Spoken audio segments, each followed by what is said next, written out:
Bonjour à tous. Je vais vous parler de l'audit énergétique. Je m'appelle Florent Buffin, je suis le dirigeant de PIA Production, une filiale de Saint-Gobain Distribution Bâtiment France. Et une partie de notre activité consiste à éditer l'outil Caprénov, donc outil d'audit énergétique. Alors, l'audit énergétique comme réponse, comme outil d'aide à la décision des ménages. Au niveau de la préoccupation des ménages dans un cadre de rénovation énergétique d'un logement, il y a tout un tas de préoccupations qui se mélangent. J'en ai listé quelques familles. Les préoccupations principales qui sont des préoccupations d'usage et de fonctionnalité. Pourquoi est-ce que je veux rénover? En général, il y a souvent derrière l'acte de rénovation un projet lié à une évolution de vie, l'arrivée d'un enfant, le départ des adolescents, etc. Donc il y a des problématiques d'usage qui sont au centre de la rénovation et de la rénovation énergétique qui peut aller avec. Des préoccupations esthétiques, mon logement il est vieux, ma cuisine, je ne m'y retrouve pas aujourd'hui, c'est pas au goût du jour. Des préoccupations budgétaires, qu'est-ce que je vais pouvoir faire? Et des préoccupations donc, qui concernaient l'énergie et le confort. Et ce qui est important, c'est de comprendre que tout ça se mélange. Et je vous invite à consulter les travaux notamment du Club de l'amélioration de l'habitat sur la question des préoccupations des ménages, et aussi des travaux de sociologues comme Viviane Hamon, qui a fait un dossier qui s'appelle, j'ai perdu le nom, le temps du chantier, où on a des suivis de ménages qui rénovent leur logement en site habité. Et c'est très intéressant de suivre leur parcours, leur réflexion. Donc moi, ce qui me semble important dans ce préambule, c'est de bien prendre conscience que ces choix-là, toutes ces questions-là, elles vont se baser sur des éléments qui sont rationnels. Donc en tant que professionnel de l'énergie, on va souvent s'attaquer à cette partie-là, mais aussi toute une partie d'irrationnel. Une partie liée à la culture, liée à l'histoire des personnes, liée à la relation qu'ils ont avec le logement en général, etc. Et souvent, cette dimension irrationnelle, elle a une part plus importante que ce qui n'y paraît. Et la grande difficulté de tous les acteurs du Conseil, c'est justement d'arriver à embrasser cette dimension irrationnelle. Donc, nous, dans l'audit énergétique, on va surtout s'attaquer au dernier point, aux deux derniers points, c'est-à-dire l'aspect budgétaire et l'aspect énergie et confort. Mais c'est vrai que la question d'intégrer le non énergétique dans les audits énergétiques, par exemple, est aujourd'hui vraiment très importante. Il y a quelques expérimentations dans ce sens-là. Nous, dans ce qu'on fait dans Caprénov, il y en a une partie, mais encore, j'allais dire, pas assez, pour vraiment prendre en considération le fait que l'énergie, c'est une partie du projet, et c'est pas forcément toujours le déclencheur ou la préoccupation principale. Et ça, c'est très important dans la compréhension que peut être faite de l'audit énergétique par les ménages. Donc, les ménages, les préoccupations qui sont autour notamment du budget de l'énergie, elles sont assez connues et assez diverses. Donc, c'est déjà combien ça coûte. Il va y avoir des économies d'énergie, mais entre ce qu'on m'annonce, qu'est-ce qui va en être réellement pour moi, sur quoi est-ce que je peux vraiment compter, comment est-ce que ça se finance, tout ça, c'est des travaux potentiellement importants. Est-ce que j'ai droit à des aides? Finalement, qu'est-ce qu'il faut faire? Est-ce que cette solution qu'on me propose, je suis allé voir un artisan, est-ce que c'est vraiment ça qu'il faut faire ou pas chez moi? Je ne suis pas expert. Donc pas mal de questions finalement qui font que le parcours de rénovation, même si bon, aujourd'hui, on a un service public de la rénovation qui est quand même bien implanté et assez connu, mais finalement, quand on regarde les études, il y a beaucoup de propriétaires qui ne connaissent pas ce service ou qui ne font appel à aucun conseil, aucune assistance à maîtrise d'ouvrage. Et donc, tout ça, voilà, c'est des questions qui tournent pendant un certain temps. Et notamment aussi, la dernière question qui me semble intéressante, c'est la question de la confiance. qui est quand même une question récurrente de est-ce que les Français font confiance aux entreprises du bâtiment, donc avec cet aspect réputation, soit par le bouche à oreille, soit par des réseaux plus digitaux, de dire bon, comment je fais pour, au-delà du prix, faire confiance à la personne qui va rentrer chez moi, dans mon intimité. Donc au niveau de l'audit énergétique, au niveau de Caprénov, en fait à l'intérieur de Caprénov, donc c'est un outil à destination de différents acteurs, on y viendra tout à l'heure. On propose grosso modo 2 approches qui vont permettre d'aider à la décision. La première qui est une simulation dite libre, c'est-à-dire qu'on va proposer dans l'outil de faire une simulation de travaux. Et là-dedans, on peut venir simuler plein de choses différentes de manière très, très libre, et ça donne un document qui est juste un document là pour éclairer, pour faire du conseil, mais qui n'a pas d'opposabilité, qui n'est pas reconnu par des tiers. Et puis, on a la possibilité dans Caprénov de faire une simulation qui est donc un audit énergétique. Donc là, ça a une dimension différente puisque cet audit, lui, il n'est pas libre. Dedans, il est fléché. On doit faire un certain nombre de scénarios. Donc un scénario qui propose moins 30% d'économie d'énergie, puis un scénario qui va au BBC. Et puis cet audit, il va donner droit à des aides. Donc, on va zoomer sur la partie audit. Et l'audit, aujourd'hui, il est quand même vu et utilisé quand même principalement justement parce que c'est une clé d'entrée pour les aides. Donc, puisque de plus en plus les aides s'orientent non plus vers des rénovations par geste, mais des rénovations liées à la performance, l'audit, ça va être justement le document, l'étude qui va permettre de justifier la performance. Donc, pour des aides qui prennent de plus en plus d'ampleur et qui sont de plus en plus importantes. Donc, je vais passer rapidement là-dessus, mais on va avoir dans le cadre de MaPrimeRénov' 3 aides qui sont conditionnées à la performance, donc le bonus sortie de passoire, le bonus BBC et la prime à la rénovation globale.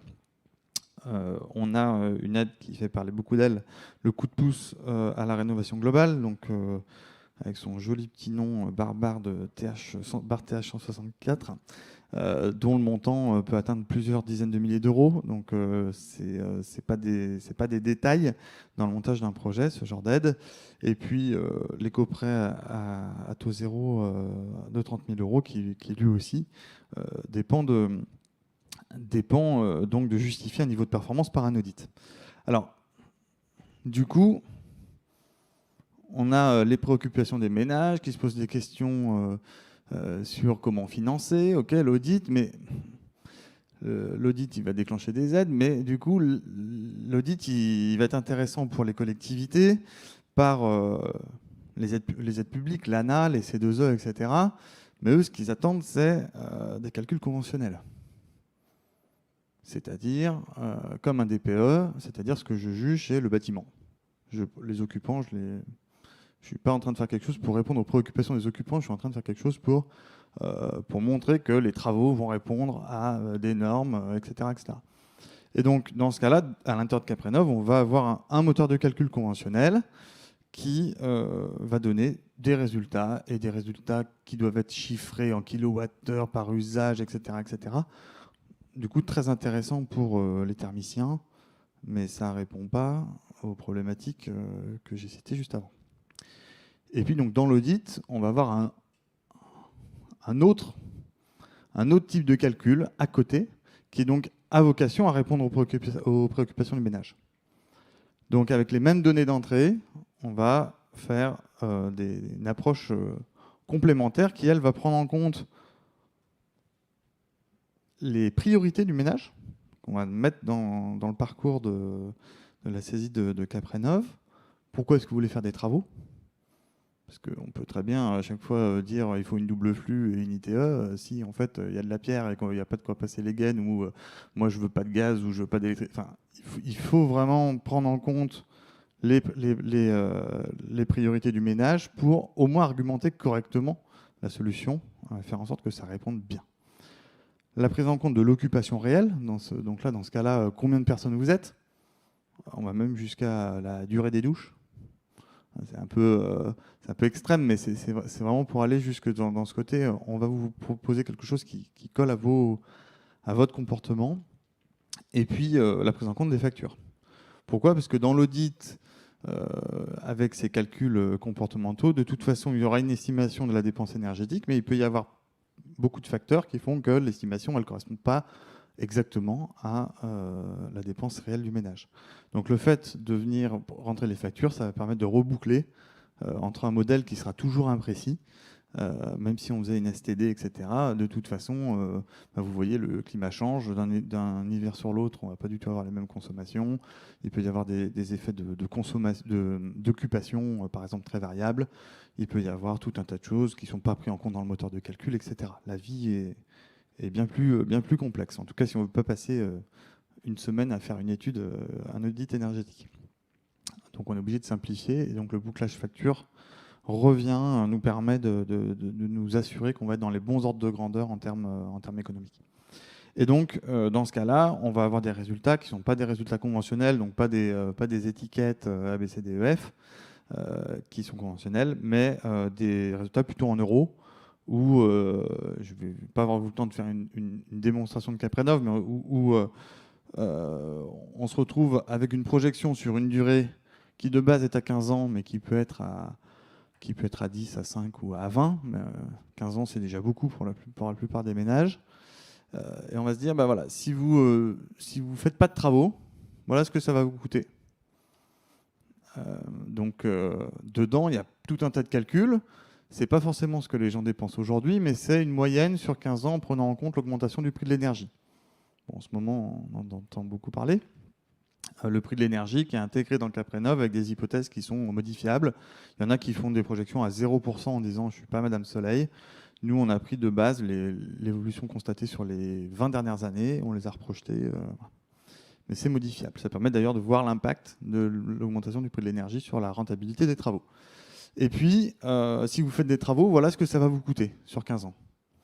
Donc, les consommations d'énergie qui passent là dans cet exemple de 32 000 à 21 000 euros. Donc voilà, il y a une économie d'énergie, il y a un ordre de grandeur. On essaie de l'arrondir, on devrait même l'arrondir à 500 euros près. Sur 15 ans, on n'est vraiment pas en train de faire quelque chose de fin.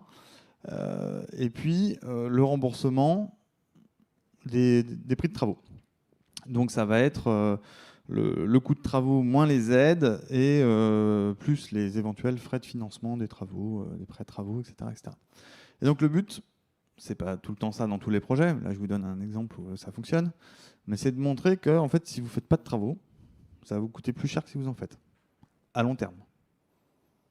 Donc, et en plus, sans compter le fait qu'une fois que les travaux sont payés, là, c'est carrément tout le bénéfice des économies d'énergie qui est actif. Donc là, on répond beaucoup plus aux préoccupations des ménages sur l'aspect financier. Je vais vous montrer aussi une petite vidéo qui est un témoignage de comment est-ce qu'un particulier a reçu un audit. Alors, je crois que ça marche comme ça.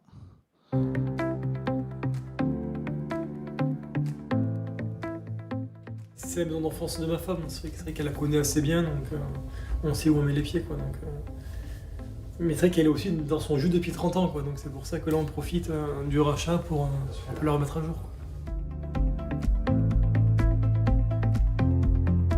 Alors d'abord on a pris un rendez-vous sur internet, il est venu, on a une première discussion, il n'y avait pas encore de rapport, on a vraiment discuté de nos besoins, il a fait le tour de la maison, on a abordé les différents aspects.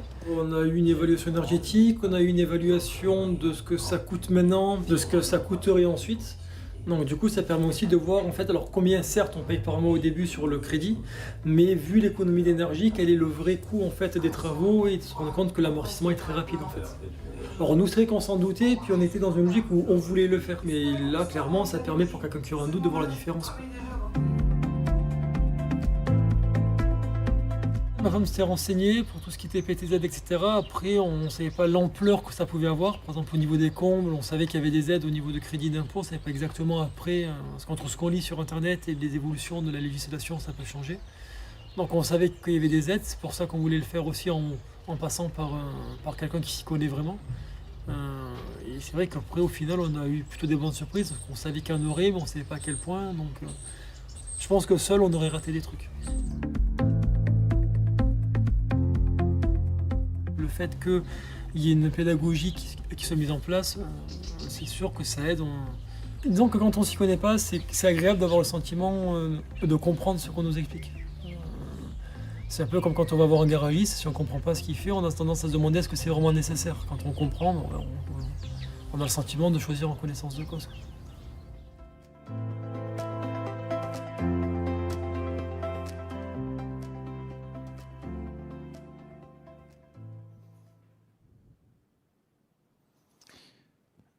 Donc, je trouve très parlant la comparaison avec le garagiste.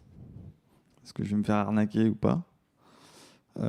Là-dedans, finalement, il y a des chiffres, il y a tout un tas de calculs, il y a évidemment les dimensions rationnelles dont je parlais, mais il y a surtout la dimension irrationnelle. Ok, c'est ma maison, et on a pris du temps pour m'écouter, il y a des choses qui me concernent moi, et donc du coup, je suis rassuré par le fait que si déjà avant les travaux, il y a déjà des éléments qui viennent baliser mon parcours, il y a plus de chances que ça se passe bien derrière. Donc pour moi, le rapport d'audit, il est j'allais dire, 30% rationnel, 70% irrationnel. C'est important que, du coup, ce ne soit pas qu'un ramassis de chiffres, comme on peut le voir d'ailleurs souvent, malheureusement encore beaucoup, dans la présentation des devis des artisans. Quand vous achetez une voiture, on ne vous dit pas il y a 4 roues avec le prix à l'unité de la roue, l'embrayage, le prix à l'unité. On vous propose le service que ça rend. Et donc là, l'idée, c'est de faire en sorte que l'audit, il accompagne le devis, en fait, pour venir raconter une histoire. Donc dans ce rapport d'audit, on a déjà donc toute la problématique de l'appropriation du fonctionnement du logement. On aimerait faire encore beaucoup plus pour faire en sorte que l'audit permette aux gens de comprendre que leur maison, c'est un système avec plein de choses qui interagissent entre elles. Ce n'est pas qu'un système de chauffage et puis des menuiseries. Et dans ce rapport d'audit, on va donc avoir des scénarios de travaux qui actuellement sont des scénarios alternatifs. C'est-à-dire que vous pouvez faire le 1 ou le 2. Et on travaille actuellement sur des scénarios plutôt cumulatifs, de manière à s'assurer que toutes les solutions proposées sont compatibles avec une trajectoire BBC pour éviter d'avoir à faire des travaux dans 5 ans qu'il faudra refaire dans 15 ans pour être au niveau de la performance souhaitée sur un poste. Donc ce rapport d'audit, il est clé. Nous, on réfléchit beaucoup à son format. On en a même fait des annexes dédiées à l'administration pour éviter de polluer le rapport avec des chiffres et des choses qui noieraient le discours. On aimerait bien un jour même que ce rapport, il n'existe même plus sous forme papier, mais qu'il soit complètement interactif pour aller chercher les informations là où on veut, mais pour éviter d'avoir finalement une sorte de format où de toute façon ça convient jamais, il n'y a pas de rapport idéal. Soit il est trop complet pour quelqu'un qui veut aller vite, soit il manque des informations pour celui qui aimerait aller un peu plus en profondeur. Donc c'est pour ça que le rapport d'audit, c'est vraiment un sujet très très important.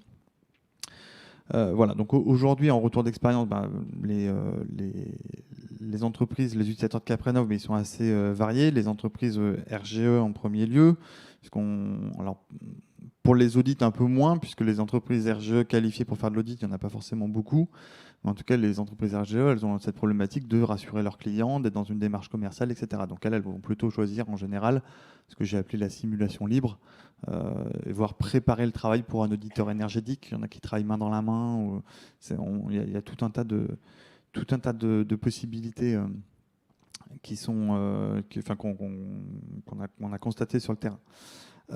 Deuxièmement, les formateurs et les organismes de formation, parce que du coup, il y a tous ceux qui se forment aux problématiques de l'audit, et donc les formateurs ont besoin de faire en sorte qu'ils comprennent aussi en profondeur les enjeux autour de ces outils, qui ne soient pas uniquement des outils de calcul. Entre autres, les formateurs, je ne sais pas s'il y en a dans la salle ou des organismes de formation, mais on leur permet même de générer eux-mêmes les licences pour leurs apprenants. Quand il y a 10-15 personnes pour une session de, je sais pas, une semaine ou 3 semaines, ils peuvent créer des licences pour leurs invités, pour leurs stagiaires. Voilà. Le réseau FAIR aussi, donc, qui utilise en partie donc des points info énergie, des plateformes de rénovation énergétique, qui utilisent l'outil pour conseiller les particuliers. Donc il y en a qui se déplacent sur site, il y en a qui font que recevoir pour faire des rendez-vous conseils.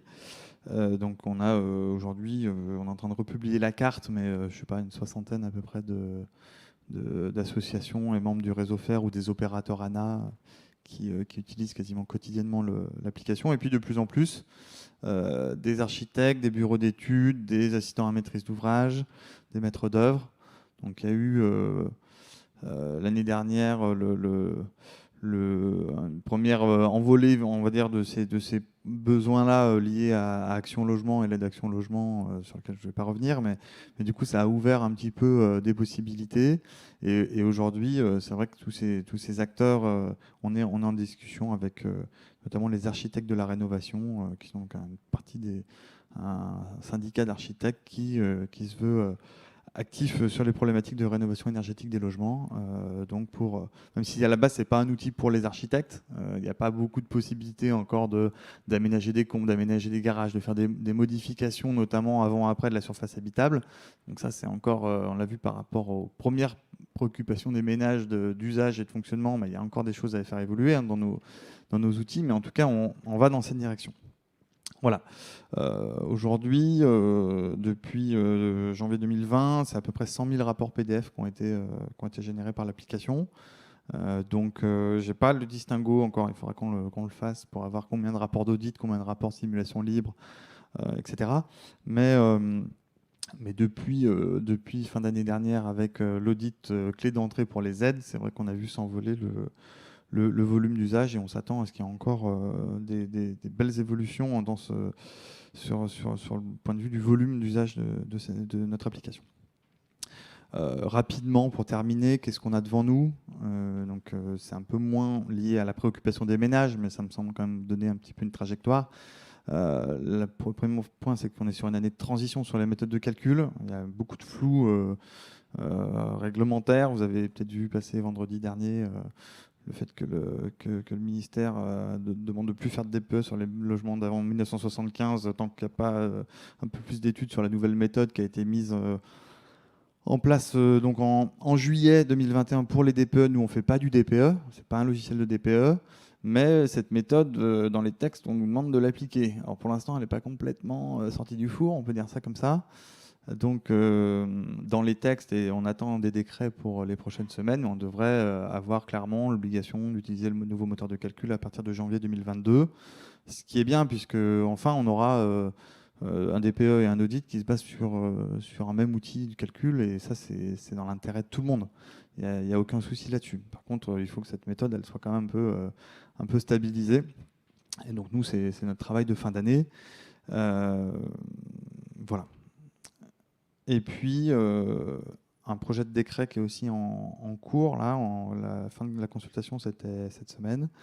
Mais on va vers l'obligation de réaliser des audits énergétiques dans le cadre où, quand les DPE, à partir du 1er janvier 2022, donc là aussi, ça vient très très vite, quand les DPE vont indiquer qu'on est dans le cadre d'une passoire, donc en F ou en G. Donc là, c'est un type d'audit un peu particulier, puisque le commanditaire, c'est le vendeur. Donc, c'est pas lui qui va faire les travaux. Donc, c'est quand même... On parlait de préoccupation des ménages tout à l'heure. Quand je parlais de préoccupation des ménages, je parlais bien de celui qui habite dans le logement ou qui vient d'acheter un logement pour le transformer. Là, du coup, c'est un peu... voilà. C'est un peu en cours de discussion, mais parler de retour sur investissement à quelqu'un qui vend son logement, pour l'instant, nous, on ne comprend pas trop le sens du texte. Mais du coup, on a fait nos commentaires au ministère dans la semaine. Voilà. Il reste 5 minutes. J'ai essayé de ne pas être trop bavard pour vous laisser le temps de poser des questions. Si vous voulez que je revienne sur des points en particulier. Je ne sais pas si... Ah voilà, là-bas. Oui, bonjour. Technicien de bureau d'études. Je vais poser juste une question par rapport au nouveau calcul qui va venir, là, ce 1er janvier 2022. Est-ce qu'il y aura une correspondance entre les étiquettes DPE et justement la nouvelle étiquette qu'il va y avoir avec ce nouveau calcul ? Une correspondance entre les anciens calculs et les nouveaux ? En fait, souvent les clients me posent la question pourquoi il y a deux étiquettes différentes entre le DPE et puis l'audit. Alors, donc ça fait partie des choses qu'on a remontées. La problématique pour les audits énergétiques qui vont venir après un DPE, de faire en sorte que ce soit si possible la même, au moins en termes de lettres. Si le chiffre il bouge un peu, à la rigueur, ça se voit pas trop. Mais ça, c'est un des points. Aujourd'hui, ce qu'on peut dire, c'est qu'à chaque fois qu'il y a un changement de méthode de calcul, à chaque fois, c'est une catastrophe sur le terrain. Nous, on l'a vécu en début d'année où on avait justement passé, je ne vais pas rentrer trop dans la technique, mais Caprenov en 5 usages, parce que c'est ce que demandait l'audit. Et on pensait que le DPE le DPE 2021 va dans ce sens-là. Donc on s'est dit c'est le sens de l'histoire. Et là, fin d'année dernière, on nous dit bah non, en fait, l'audit doit passer en 3 usages. Donc en fait, quand on fait ça, d'une part, du coup, ça s'est complètement croisé là. On s'est dit mais qu'est-ce qui se passe au niveau de l'administration? Et surtout, en fait, le problème, c'est que tous les acteurs de terrain, ils font la mise à jour, ils rouvrent leur simulation, et puis du coup, le logement qui était justement en F, il passe en E, ou il passe. Donc c'est un vrai problème. Et ça, on a beaucoup de personnes qui nous interpellent là-dessus. Alors, du coup, on bidouille, nous, pour faire en sorte, parce qu'on n'a pas la possibilité de changer les versions de moteur, parce que l'outil n'est pas fait comme ça. Mais la seule chose qu'on fait, c'est qu'on dit gardez les 2 versions du logiciel. Enfin, on se débrouille pour qu'il y ait des personnes qui aient l'ancienne version, la nouvelle, le temps de finir leur dossier. Et c'est vrai que toute la problématique des dates, en général, ça peut être la date de valorisation d'un montant de C2E, par exemple, aussi. On dit, ouais, au 1er janvier et tout. Oui, mais ça, c'est par rapport à la date de dépôt du dossier. Mais du coup, quand il va être étudié 2 mois avant, etc., à chaque fois, c'est un problème. Donc, pour répondre à votre question, sur 2022, nous, on va changer la méthode de calcul. Donc, au 1er janvier 2022, il y aura des nouveaux calculs, donc des nouvelles étiquettes. Donc, on va retomber dans ce problème-là, ça c'est sûr. Et après, en ce qui concerne l'audit passoire en particulier, ça, j'ai pas la réponse. On est en train le décret n'est pas sorti. Et le problème, c'est que, vous voyez qu'on est le 28 septembre. Le décret il va sortir peut-être fin octobre. Et du coup, ça laisse très peu de temps pour s'adapter, quoi. Voilà. Donc, j'espère qu'il y aura une correspondance pour répondre. Mais ça, c'est pas nous qui le décidons. Oui, bonjour. Par rapport à votre dernière vignette, là, donc l'audit passoire obligatoire, est-ce que vous pensez que ça va pouvoir avoir un impact sur les ventes de biens? Est-ce que le vendeur aura l'obligation, par exemple, de mettre son bâtiment à un certain niveau Alors oui, parce que du coup, là, les textes, ils sont sortis. Oui. Sur notamment Alors, je ne suis pas l'expert de ce sujet-là, mais notamment sur l'interdiction de mise en location de biens à étiquette F ou G à partir du 1er janvier 2023. Donc ça va être assez important comme effet sur.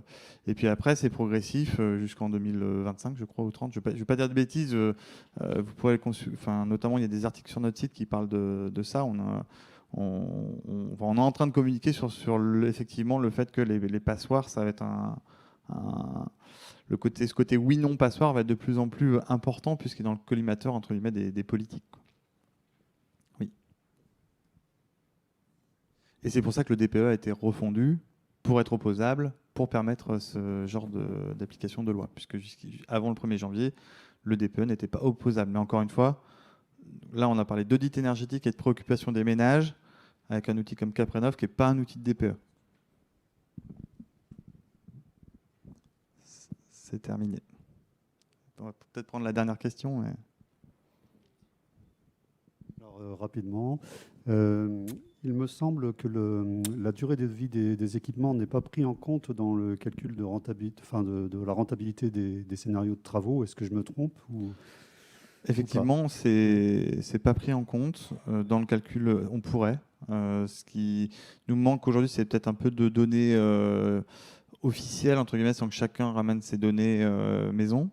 Mais c'est des choses qui sont complètement intéressantes dans la projection, notamment quand on se projette à plus de 10-15 ans, où effectivement le coût de renouvellement des systèmes peut être important.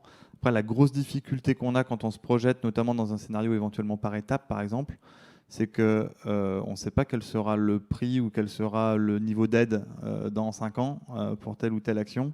Et donc, c'est très difficile de faire des projections économiques en imaginant des futures étapes. Voilà. Je vous remercie. Ok, merci.